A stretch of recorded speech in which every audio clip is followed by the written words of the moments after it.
چو از حوالی رویا خیال من سر زد، هزار جهد به یک بوسه ات نمی ارزد. نشسته نخوت زیباییت به دیده کنی، از این غرور بجا دل به شوق می لرزد.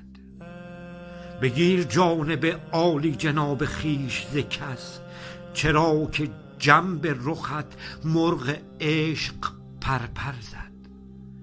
بسوزیم به نظر بر سواد دیده خود، خوشم که صاعقه آن نگاهم آذر زد. نگاه داریم از دلبرانت نه نگاه، که گاه گاه نگاهت به جانم اخگر زد.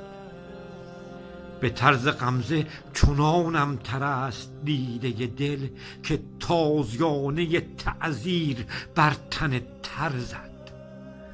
به دفتر رشحاتت سرشک رشک برم، که خامه بر ورق بخت من به دفتر زد.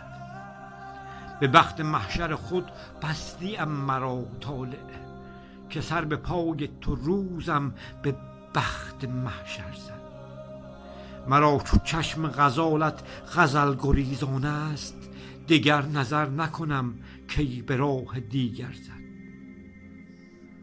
چو میرسد همه فرجام کار دل به فراق، خیال میرمد از حلقه‌ای که بر در زد.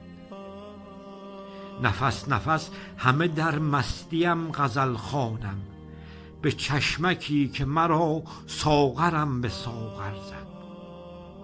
بیا و طالب مست رخت ز خویش ببر، به بوسه‌ای که به مستی مرا سراسر زد.